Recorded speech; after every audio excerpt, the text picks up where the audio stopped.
Sari wawangi nu sengit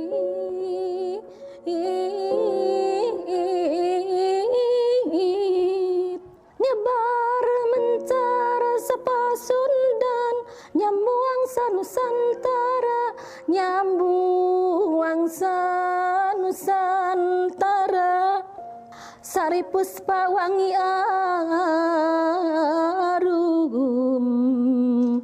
sengit manis ngada lingding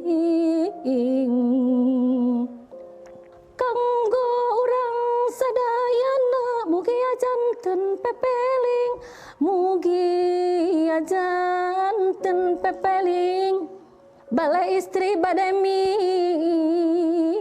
midang balai istri badai midang.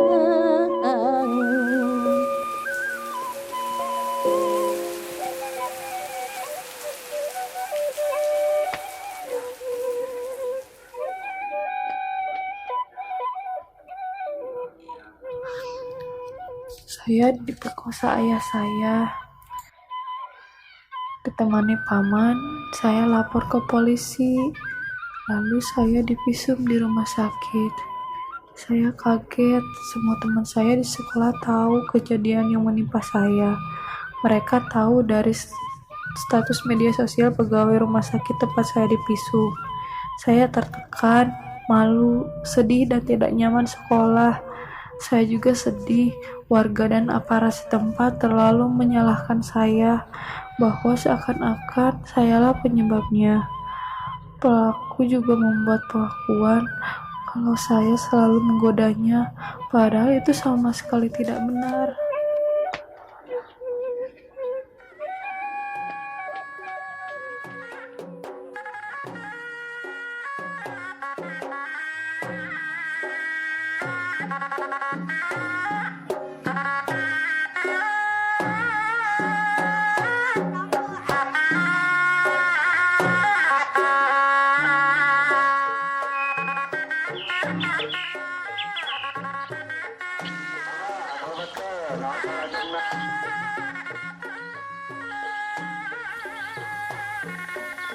Di Kecamatan Paseh, kita melihat di salah satu kampung di dalam satu RW itu 10% perempuan yang ada di dalam satu RW itu dia menjadi perempuan korban kekerasan dalam rumah tangga maupun menjadi korban trafficking.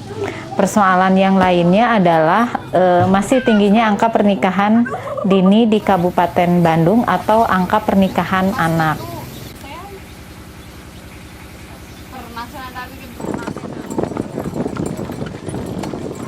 Kemudian, karena melihat berbagai persoalan itu, Sapa Institute sebagai sebuah organisasi yang sangat concern terhadap pemenuhan hak-hak perempuan melihat bahwa butuh sebuah wadah di mana perempuan-perempuan di komunitas kemudian bisa berkumpul, sharing pengalaman, sharing pengetahuan, membangun kesadaran kritis, kemudian mendorong mereka untuk bisa memperjuangkan hak-haknya di tingkat lokal.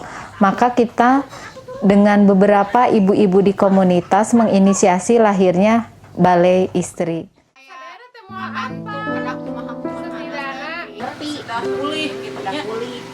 Jangan sampai lain bercerita. Tertarik masuk Balai Istri mungkin karena saya awalnya korban. Ketertarikan saya di situ mungkin karena di situ ada komunitas ibu-ibu yang ternyata kita di situ bisa sharing, bisa tukar pengalaman, kita juga bisa ada hiburan, jadi nggak diem di rumah. Jadi akhirnya saya berani ikut di Balai Istri.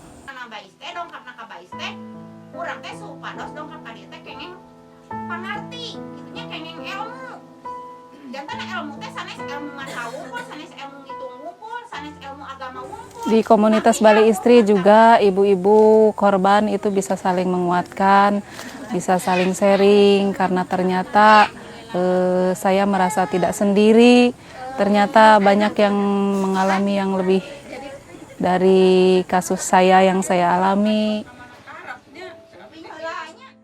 Seorang suami, seorang ayahnya gitu harus jadi seorang suami yang baik. Ibu akan menyampaikan sejarah terbentuknya Balai Istri. Pertama, yang datang ke ibu adalah mahasiswa-mahasiswa yang memohon izin pada ibu, mohon pinjam tempat di madrasah untuk mengadakan pelatihan tentang hak-hak perempuan. Dan diantaranya ialah membentuk sebuah organisasi yaitu Balai Istri. Yang pertama didirikan pada tahun 2007. Jadi yang aktifnya, para aktivisnya ialah ibu-ibu. Sekalian ibu di dalam pengajian, ibu menyampaikan tentang hak-hak perempuan yang harus kita bela sesama perempuan. Bimbingan, ya bais teh bimbingan ibu-ibu teh. Nah eta upami terang di salah satu keluarga urang, garang pamgetna engal saling warto. Balai Istri ini adalah sebuah wadah sebagai pusat informasi, komunikasi, dan pendampingan bagi perempuan di komunitas pedesaan. Dalam perkembangan berikutnya, Balai Istri menjawab berbagai macam persoalan yang ada di wilayah sekitar mereka. Persoalan kesehatan reproduksi perempuan, kemudian kekerasan terhadap perempuan, angka kematian ibu dan anak, juga persoalan rendahnya pendidikan kaum perempuan.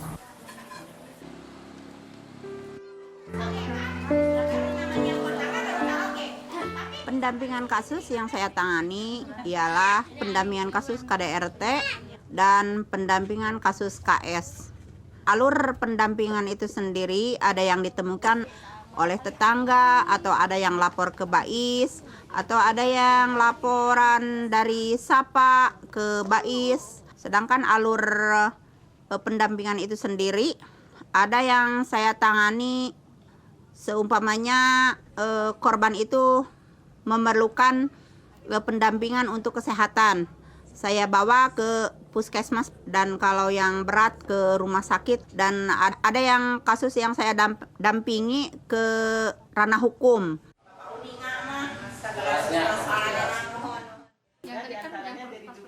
Ketika ibu-ibu mulai melakukan pengorganisasian dan melakukan proses-proses advokasi bagi lahirnya berbagai kebijakan untuk perlindungan perempuan dan anak, mereka melihat ada persoalan lainnya gitu, yaitu bahwa persoalan kehamilan tidak diinginkan yang terjadi di kalangan remaja itu sangat tinggi. Kemudian yang persoalan yang lainnya bahwa masih minimnya pemahaman remaja tentang kesehatan reproduksi dan hak seksual dan kesehatan reproduksi. Kemudian persoalan yang lainnya adalah tingginya kekerasan dalam pacaran. Melihat persoalan itu, kemudian Balai Istri mendorong lahirnya Balai Remaja. Balai Remaja ini merupakan sebuah wadah di mana anak-anak remaja baik perempuan dan laki-laki berkumpul untuk berbicara tentang persoalan-persoalan kekerasan terhadap perempuan dan juga persoalan-persoalan hak seksual dan reproduksi di kelompok remaja. Mereka itu kan udah punya anak gitu. Bagaimana supaya perceraian mereka tuh tidak menimbulkan masalah? 3, 4, 1, 2, 3, 4, setengah hari Pak. 1, 2, 1, 2, 1, 2, 1. Ketika melakukan pengorganisasian, hal lainnya yang muncul dan menjadi keresahan dari Balai Istri itu berangkat dari salah satu kasus di Balai Istri Pangalengan, di mana para suaminya itu melarang ibu-ibu berorganisasi di Balai Istri dikarenakan beberapa alasan. Mereka melihat bahwa setelah perempuan bergabung ke dalam Balai Istri, mereka menjadi semakin kritis, kemudian semakin paham tentang hak-haknya dan berani menegosiasikan peran-peran mereka di wilayah privat dan publik dengan suaminya. Hal ini kemudian menimbulkan resistensi dari beberapa dari beberapa kelompok laki-laki di wilayah mereka, baik dari suami maupun beberapa tokoh agama dan tokoh pemerintah yang lainnya di sekitar Balai Istri berada. Berangkat dari persoalan ini, mereka melihat bahwa persoalan perempuan itu tidak hanya bisa diselesaikan oleh perempuan sendiri, tapi butuh berbagai kelompok yang bisa memberikan dukungan terhadap visi yang akan dibangun oleh Balai Istri. Maka kemudian Balai Istri menginisiasi lahirnya Balai Laki-Laki. Balai Laki-Laki dia menjadi sebuah support group atau kelompok pendukung yang akan memperkuat Balai Istri dalam mengkampanyekan isu-isu penghapusan kekerasan terhadap perempuan dan pemenuhan hak seksual dan kesehatan reproduksi.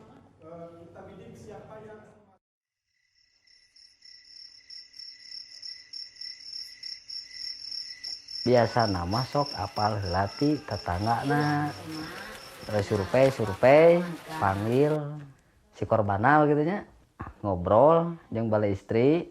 Nah tidinya terbuka dari si korban teh nalika ke anggota bal bapak-bapak tak mulai didinya menyelusuri nah benar ucapan di tetangga atau henteu, datang ke rumahna ngobrol-ngobrol biasa. Pas ngobrol langsung kena ujungna, jadi ditanya pernah maneh ngelakukeun kekerasan ka istri. Ya kan secara langsung ngejawabnya ngelak lah gitu tah. Nah geus ngelak terus didesak ternyata terbuka. Itu si suami nate geus terbuka nya diskusi si anggota bal teh bapak-bapak anu termasuk di lingkungan eta gitu. Kestrukturan di Balai Istri termasuk di bal bisa menyadarkan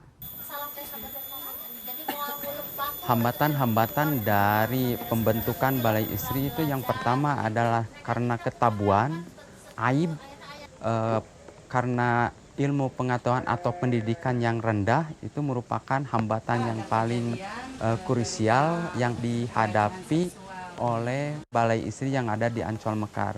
Karena merasa bahwa urusan rumah tangga tidak boleh diekspos keluar, karena itu akan menjatuhkan nama baik keluarga besar.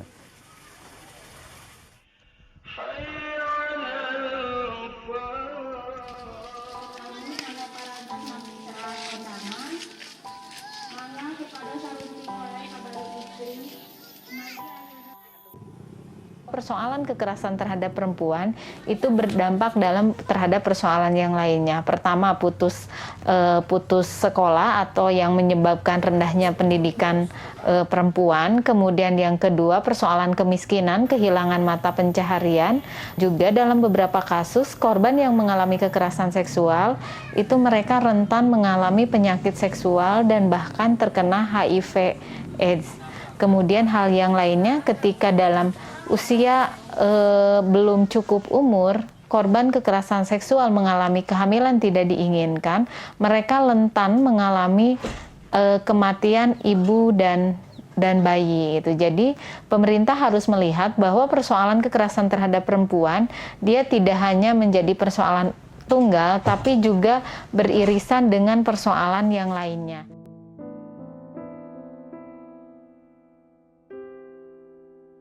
Di tahun pertama berdirinya Balai Istri, masih banyak masyarakat dan aparat penegak hukum yang menyalahkan korban. Ada anak sekolah mengalami kasus kekerasan seksual. Saat itu kami segera melakukan pendekatan dan mencari informasi ke sekolah dan guru-gurunya. Karena banyak kasus remaja korban kekerasan seksual malah dikeluarkan dari sekolahnya karena beranggapan bahwa korban telah mencemarkan nama baik sekolah. Kemudian Balai Istri dan Balai Remaja bicara pada pihak sekolah agar ada upaya untuk mendukung anak yang kami dampingi ya bisa tetap diterima dengan baik di sekolah, terus bisa tetap betah di sekolah dan tidak dikucilkan oleh teman-temannya. Pemulihan yang kami lakukan yaitu melakukan pendekatan dan memberikan dukungan kepada korban. Kalau korbannya masih remaja, Kami mendampinginya sampai selesai sekolah. Kami melibatkannya dalam kegiatan balai remaja. Keluarga korban kami libatkan dalam kegiatan balai istri.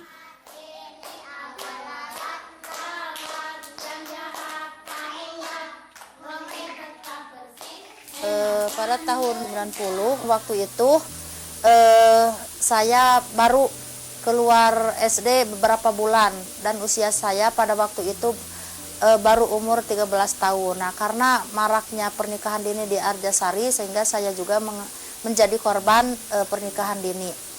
Kalau sebelum adanya balai istri, kita sebagai perempuan desa sangat pemalu. Jadi nggak berani bicara di forum atau nggak berani bicara adaptasi dengan orang-orang luar karena kurangnya ilmu pengetahuan dan kurangnya pergaulan.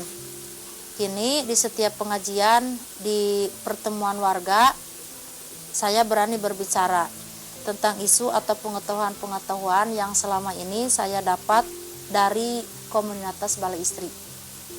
Bagi saya, dengan ilmu, perempuan jadi punya kesadaran dan perubahan hidup.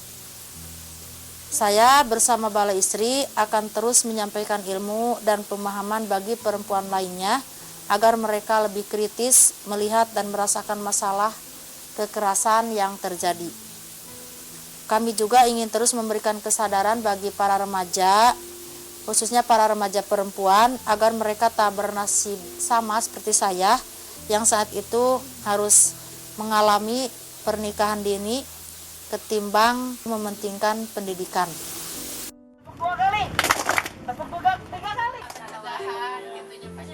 Penanganan pengintan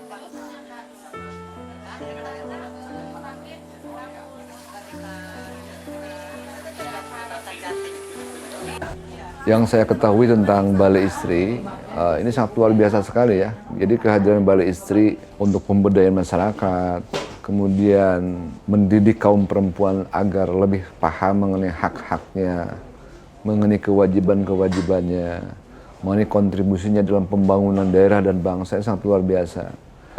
Seorang perempuan yang biasa-biasa saja, tidak banyak berkontribusi terhadap pembangunan daerah atau kurang bisa aktif di dalam kegiatan-kegiatan kemasyarakatan. Ketika kemudian diberdayakan, banyak bicara, banyak bincang-bincang di balai istri, itu luar biasa ada dampak yang berlipat ganda. Para pegiat di balai istri itu menjadi lebih berani menyuarakan hak-hak kaum perempuan, lebih terdepan di dalam memperjuangkan kesejahteraan perempuan. Dengan adanya balai istri, KDRT ini kan bisa diminimalisir karena masyarakat juga diberi pemahaman yang baik oleh balai istri dan juga perempuan menjadi berani menyuarakan ketika ada tindakan-tindakan kekerasan dalam rumah tangga maupun tindakan-tindakan yang cenderung merendahkan harkat martabat perempuan. Kebetulan di Arjasari banyak sekali pernikahan dini, Pak, terutama di Desa Asamekan. Sebagai balai istri, kalau sudah disahkannya undang-undang ini punya kekuatan untuk mensosialisasikan. Tetapi DPR itu tidak bisa sendirian. DPR butuh bantuan, masukan, tekanan bahkan dari masyarakat agar DPR punya sebuah komitmen terhadap waktu terutama penyelesaian setiap undang-undang. Nah, di sini saya kira peran elemen-elemen masyarakat termasuk balai istri, para aktivis perempuan. Bagaimana balai istri, kelompok aktivis perempuan ini mau bermitra dengan para wakil rakyatnya baik yang ada di pusat maupun di daerah dalam rangka membuat menyusun sebuah perundang-undangan dari mulai undang-undang sampai peraturan daerah. Saya kira perannya cukup besar. Termasuk komunikasi yang dilakukan oleh kawan-kawan balai istri selama ini kan selalu berhasil menggolkan beberapa peraturan. Mendukung dan mendorong penegakan hukum yang tegas dan adil terhadap pelaku tindak kekerasan terhadap perempuan dan anak. Dengan keberadaan balai istri di tengah-tengah masyarakat, pastinya lebih menjadi angin segar untuk kami semua, kami dalam hal ini baik dari aparat, masyarakat maupun pemerintahan itu sendiri, karena dengan dibantunya oleh komunitas balai istri, informasi-informasi yang kadang tidak sampai ke masyarakat menjadi lebih efektif disampaikan. Karenanya ke depannya saya inginkan keberadaan Balai Istri ini tidak hanya di beberapa kecamatan, tetapi haruslah di semua kecamatan yang ada di Kabupaten Bandung. Kebetulan kami terdiri dari 31 kecamatan.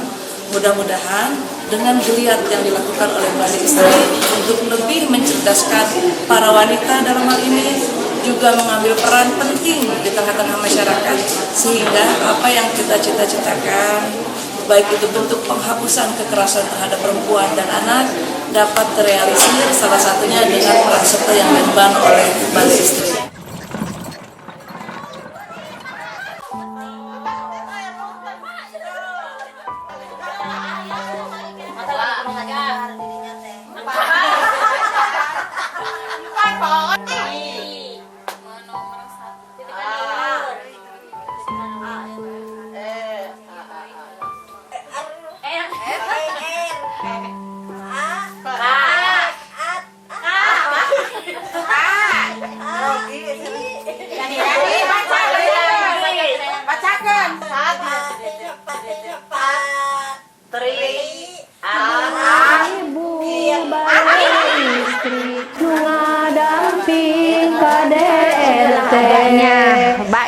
Setelah banyak pertemuan-pertemuan, sudah banyak ibu-ibu yang dalam keadaan terjadi KDRT atau yang kurang ekonominya, alhamdulillah bisa tertolong oleh kegiatan BAIS. Alhamdulillah sudah mendapat ibu-ibu yang berhasil dibimbing oleh pembimbing BAIS ya, untuk belajar hidup mandiri, belajar usaha sendiri. Itu yang tadinya tidak bisa usaha sekarang sampai sudah bisa dagang.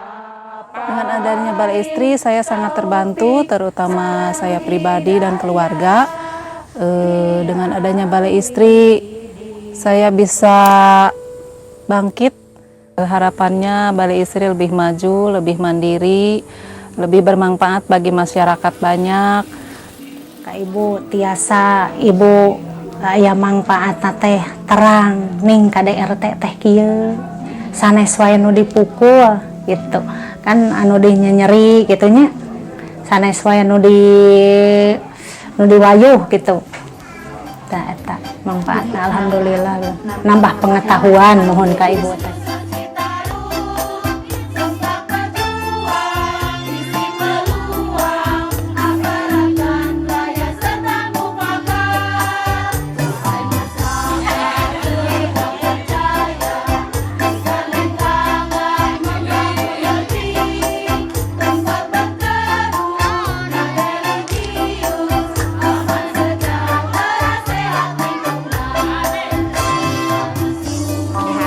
Suami harus menjadi seorang suami, seorang ayah yang baik, suami yang baik, yang bisa menyenangkan, membahagiakan sanak istrinya. Sedangkan dalam hadis Rasul, semulia-mulia laki-laki adalah yang telah menjadi seorang suami yang bisa memuliakan istrinya.